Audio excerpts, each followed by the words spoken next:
Take a breath for a moment, not to relax, but to arrive. Because what I'm about to tell you is not just a story about slavery. It's a story about power, patience, and the kind of violence that doesn't leave marks on the skin, only on time. Let me ask you something. Have you ever trusted someone because they wore the right clothes, used the right words, carried the right title? A doctor, a man of science, someone who was supposed to heal. Now imagine this. Every morning, in the city of São Luís, in northern Brazil, the air carried the smell of salt from the Atlantic and sugar from plantations inland. It was 1873. Slavery was still legal, normal, protected by law, questioned in whispers, defended in public, and in one of the largest slaveholding cities of the empire, a man woke up knowing something most people around him didn't. He knew his master was dying. Slowly, carefully, on schedule. Stay with me. São Luís at that time was a city of contradictions. Elegant townhouses painted in soft pastels. European furniture shipped across the ocean. Chandeliers glowing at night, while just behind walls, enslaved bodies slept on stone floors. Doctors were rare. Education was rare. And for an enslaved man to become medically trained was almost unthinkable. Almost. His name has been partially erased by history. Some records distort it. Others avoid it completely. But witnesses described him as calm, precise, and terrifyingly intelligent. He was known simply as a doctor, not because society recognized him as one, but because his master did. The master was a wealthy plantation owner, a man who believed knowledge belonged only to those born into power. Yet illness has a way of ignoring social hierarchy. The first symptoms appeared quietly: fatigue, loss of appetite, a persistent bitterness in the mouth. Nothing alarming at first, and that's what made it perfect. You see, poison doesn't always announce itself with convulsions or screams. Sometimes it mimics nature. Sometimes it wears the mask of age, of weakness, of stress. And sometimes it comes from the same hand that brings your medicine. The enslaved doctor prepared the treatments himself. Herbal infusions, powders dissolved in warm liquids, small doses, always small, enough to harm, never enough to kill quickly. Put yourself in that house. Every day, the master grows thinner. His hands tremble. His confidence cracks. He becomes dependent, vulnerable, afraid. And the person he trusts the most is the man he owns. Imagine the irony. The knowledge that had been forced out of African traditions, stolen, dismissed as superstition, now carefully measured, applied, weaponized. This wasn't rage. This wasn't impulse. This was calculation. Because this man didn't want revenge. He wanted certainty. Slavery trained people to survive by obedience, but it also trains them to observe, to memorize routines, to understand the rhythm of power. And this doctor understood something crucial. A sudden death raises questions. A slow decline creates excuses. The master's family whispered about curses, about weak blood, about God's punishment. No one suspected the enslaved man who spoke softly, who bowed his head, who prepared the remedies exactly as requested. Do you feel the tension here? Every day, the doctor had to decide. A little more or a little less. Too fast, and suspicion would turn toward him. Too slow, and the master might recover. And then there was fear, because one mistake would mean torture, public execution, a warning carved into his body for others to see. Yet he continued. Why? Because freedom was not an abstract idea to him. It was a calculation too. If the master died without scandal, the estate would fall into chaos. Debts, disputes, legal confusion. And chaos was one of the few cracks where enslaved people sometimes slipped through. This was not just murder. This was strategy. And it worked. The master deteriorated over months. Visitors stopped coming. His voice grew weak. His authority dissolved into paranoia. He accused servants. He accused neighbors. He accused God, but never the doctor, because power rarely suspects those it believes it owns. And when death finally came, it arrived quietly, in a bed surrounded by prayer, declared natural, regrettable, unfortunate. The doctor stood nearby, silent, invisible again, But São Luís has a way of holding on to secrets. Rumors began to circulate, not loudly, not officially, just enough to survive. They said the master had been killed by his own cure, that the man who healed him had guided him gently into the grave, that slavery had, for once, educated its own executioner. No trial followed, no public accusation. The empire preferred silence, because acknowledging this truth would mean admitting something dangerous, that enslaved people were not passive, that they were watching, learning, waiting, and that knowledge, once learned, could never be chained again. Pause here for a second, because in the next part of this story, the whispers become louder and the consequences far more unsettling. Stay with me, because death, especially a quiet one, doesn't end a story. It changes who dares to speak. After the burial, São Luís tried to move on. That's what cities built on exploitation always attempt first: amnesia. The house was sealed. The plantation accounts were reviewed. The name of the dead master was spoken with forced respect. But something didn't sit right. The illness had no clear explanation. No fever, no epidemic, no visible wound. Just a steady unraveling of man who had once been feared. Doctors were consulted, white doctors, formally trained, men whose opinions carried weight. They disagreed with one another. Some blamed the climate, others the nerves. One even suggested divine will. None of them could explain the pattern. And patterns are dangerous, because patterns imply intention. The enslaved doctor remained exactly where he was expected to be. Silent, obedient, efficient. He prepared remedies for other members of the household now. Different bodies, different symptoms. And this is where fear began to spread, not among the enslaved, but among those who owned them. Imagine realizing that knowledge you dismiss as primitive was precise enough to end your life. Imagine eating food prepared by hands you believed incapable of thought. The rumors changed tone. At first, people said he was sick. Then they said he was cursed.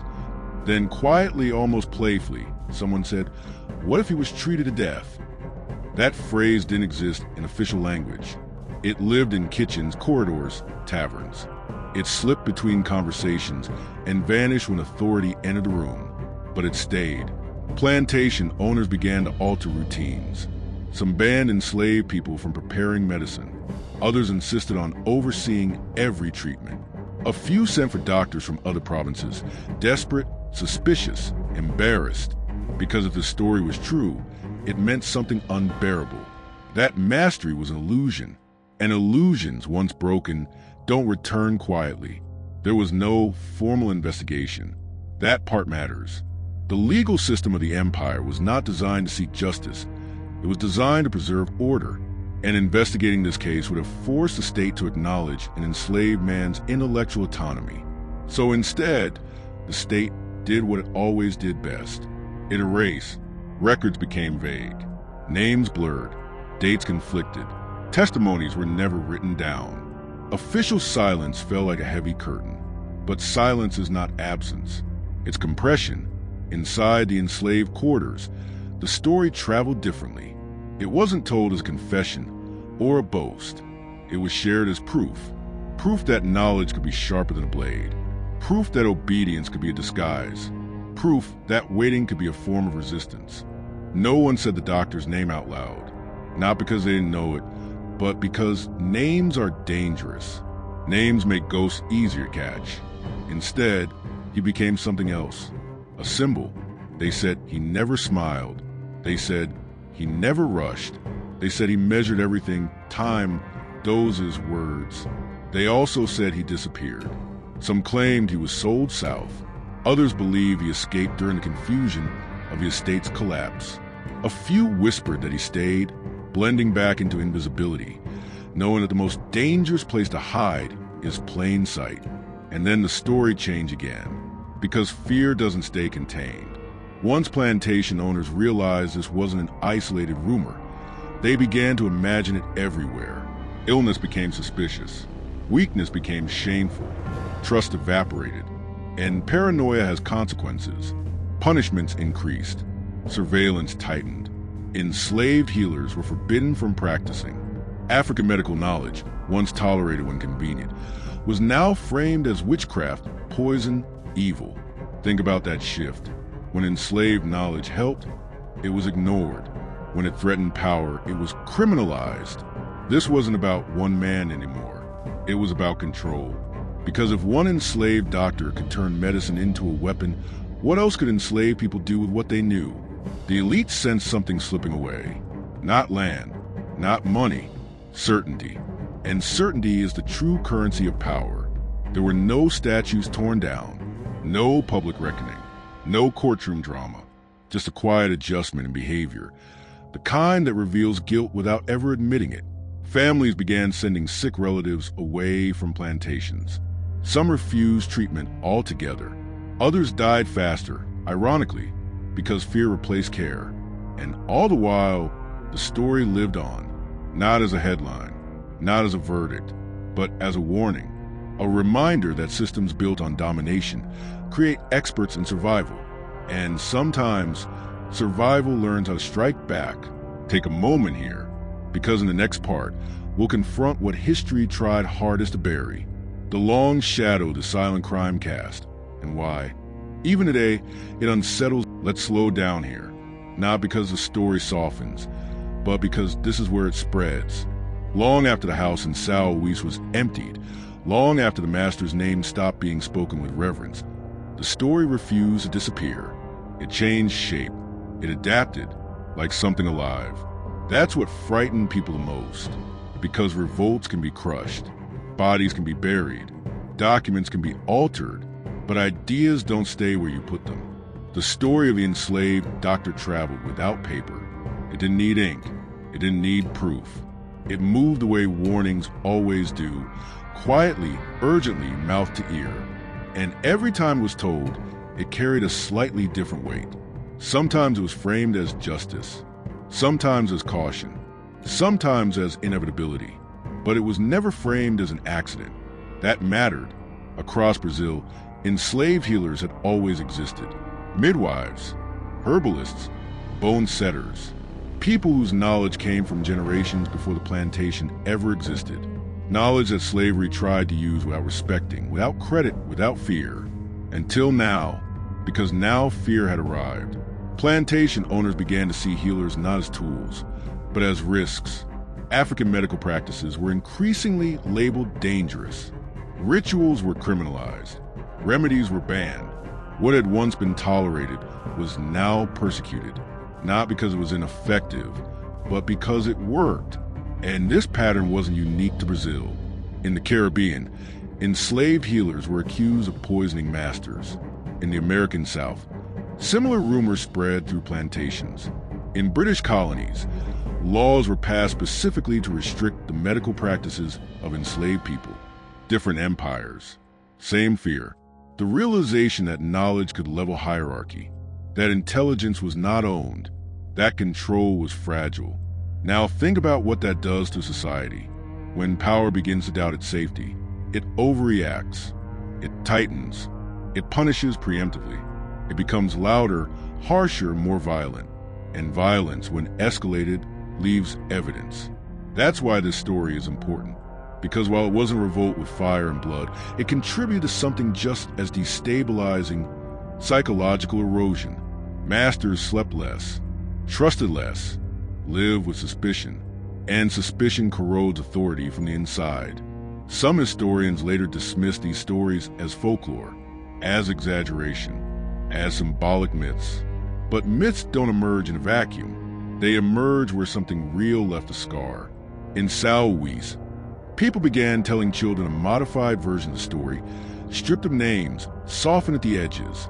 It became a cautionary tale about arrogance, about mistaking ownership for safety.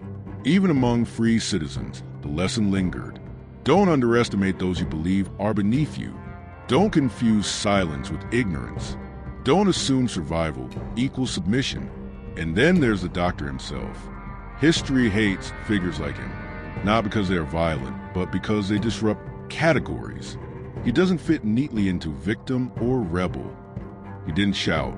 He didn't run. He didn't confess. He waited. That makes people uncomfortable, because waiting implies patience. Patience implies clarity, and clarity implies choice. And choice, under slavery, was the one thing the system insisted didn't exist. Was he a murderer? By law, yes. Was he resisting? By intent, absolutely. Was he alone? Almost certainly not, because knowledge is rarely isolated. He learned from someone. He tested ideas. He observed effects. He refined doses. None of that happens in isolation, which raises an unsettling question. How many others were watching? How many enslaved people learned not just how to endure, but how to intervene? You won't find their names in textbooks, but you'll find the consequences. In the tightening laws, in the sudden bans, in the paranoia that spread through elite households. Those reactions are historical evidence. They tell us that something scared the system. And systems don't fear myths. They fear precedents. So take this moment to reflect. This wasn't just about one death in 1873. It was about a realization that could not be undone, that even within the most controlled environment imaginable, autonomy could still exist. And once autonomy exists, obedience becomes performative. In the final part of this story, we'll step back and look at the larger meaning, not just what happened, but why stories like this continue to matter, especially now. Before this ends, I want you to pause with me, not because the story needs rest, but because it asks something of you. Stories like this are uncomfortable, not for what they reveal about the past, but for what they expose about how power works in any era. In 1873, in São Luís, the empire chose silence. No trial, no confession, no record clean enough to survive scrutiny. And on the surface, that silence worked. History books moved on, names faded, the system remained standing. But silence doesn't erase impact. It only delays recognition. Because the real consequence of this story wasn't the master's death. It was the fracture it revealed. For centuries, slavery depended on a single illusion. That control was complete. That enslaved people were visible but unknowable. Present but intellectually absent. Alive, yet incapable of intention. The enslaved doctor shattered that illusion without spectacle. No uprising. No manifesto. No final words. Just time, precision, and restraint. That's why this story survived where so many others were buried. It didn't survive because it was loud. It survived because it was subtle. Because subtlety terrifies systems built on force. The empire couldn't punish him publicly without admitting his agency. It couldn't praise him without condemning itself. So it did the only thing left. It looked away. And that response, looking away, became policy, not just in Brazil, across the world. Societies built on exploitation developed the same reflex. When confronted with evidence that the oppressed were thinking, adapting, resisting in complex ways, power chose denial. Better to frame resistance as chaos. Better to call knowledge superstition. Better to criminalize memory. And yet, memory persists. It survives in fragments, in whispered warnings, in behaviors that don't make sense until you know the backstory. Why masters feared healers. Why laws tightened suddenly. Why control became harsher just before collapse. These aren't coincidences. They're reactions. The enslaved doctor didn't just poison a man. He poisoned certainty. And certainty, once compromised, never fully recovers. Now consider this. If a system requires constant surveillance, escalating violence, and enforced ignorance to sustain itself, what does that tell you about its strength? True power doesn't panic. True power doesn't fear knowledge. True power doesn't need silence. Slavery did, which is why its legacy is not only chains and scars, but amnesia, because forgetting is easier than reckoning. But stories like this refuse to cooperate. They remind us that resistance doesn't always look heroic. Sometimes it looks patient, methodical, invisible. Sometimes it looks like survival learning how to choose its moment. And that's the part history struggles with most. Because it means the oppressed were never just reacting. They were reasoning, planning, deciding. So when we tell this story today, it's not to glorify violence. It's not to romanticize revenge. It's to confront an uncomfortable truth. Systems that deny humanity eventually teach those trapped within them how to exploit their blind spots. And the most dangerous blind spot is arrogance. If there's a final lesson here, it isn't about medicine or poison. It's about what happens when power assumes it is untouchable. Because the master in this story didn't fall from rebellion. He fell from trust, from dependence, from the belief that ownership guaranteed safety. And that belief, once broken, never fully returns in any society. So remember this story, not as legend, not as rumor, but as evidence. Evidence that even in the darkest structures, intelligence survives. That silence can carry intention. And that history is shaped not only by those who rule, but by those who learn how to wait. And here's the truth history rarely says out loud. The chains didn't break that day in São Luís, but they cracked. And cracks are where collapse begins. Because the knowledge that poison is master was the same knowledge slavery could never fully contain.